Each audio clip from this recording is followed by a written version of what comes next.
As tomorrow's healthcare leaders, you will be caring for patients in an increasingly smaller global community. Whether you serve patients overseas or practice medicine in your hometown, you will see patients from all over the globe whose life experiences are drastically different from your own. Sort of refugees have been part of my life, and that's sort of been my job for the last 20 years.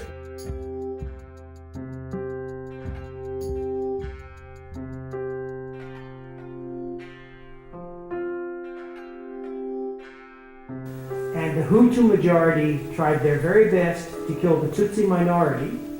And over the next weeks, somewhere between like 500,000 people were slaughtered. And this was done not with machine guns, not with gas chambers, but with machetes. So it was a very low-tech, constant slaughter, and it was a terrible thing. Now, sometimes things are unexpectedly crazy. For example, we hired a great nurse. What happened? The Hutus saw him and they thought he was a Tutsi. They wanted to kill him. They wanted to kill him. I think the highlight was the panel, just because there was one woman from Myanmar who just got here 2 weeks ago, so it doesn't get any more real than that. And she said she couldn't be happier, and she cannot even describe with word how happy she was. Making the move to the United States must have been a big decision. What made this the time to leave your home country? It's very hard, and but at some point you have to make a very hard decision for the future for your sons. It's not for us, not for myself or the wife, but for the future for the sons. We want something that encompasses both a global aspect, but something that we can manage every day here in America and every day in our future practices. And refugees are very common, especially in America.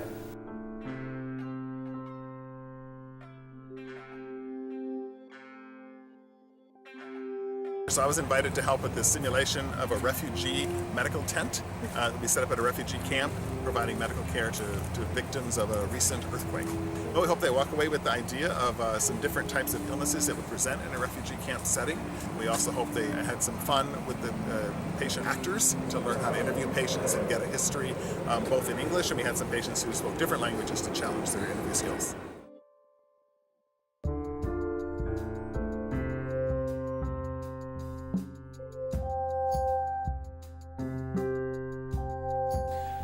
Interviewing someone who has been traumatized, who is from a different culture, and who's now been displaced from their country as a refugee and are thousands of miles away from their support system that they desperately need to be able to cope with the trauma. You have to be able to understand the patient in all those different dimensions to be able to help them. But I have a pain so bad that is not let me be functional. The interviewer did a very good job on handling my anger and guilt feeling, and was gentle about pursuing more information. I want them to be excited and feel some passion for helping people from different cultures, and hopefully they'll be more and more interested in global health, maybe get inspired to do some medical rotations abroad. I just want people to come away with more of an idea of this type of patient population and open their eyes that we're not just seeing the same patient every time. A lot of people have a different backstory. So we focused a lot on mental health as well as common problems we might not see.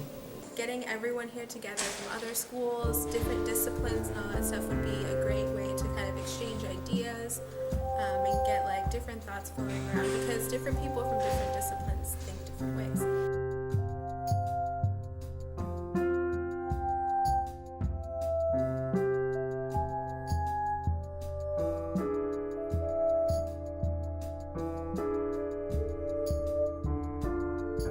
Medical students certainly have a lot to try to learn in 4 years, and to give of their precious time to serve the needs of the underserved or the unserved is really inspiring. The goals and the missions of both organizations are so in tune with one another that it really is just an absolutely perfect fit.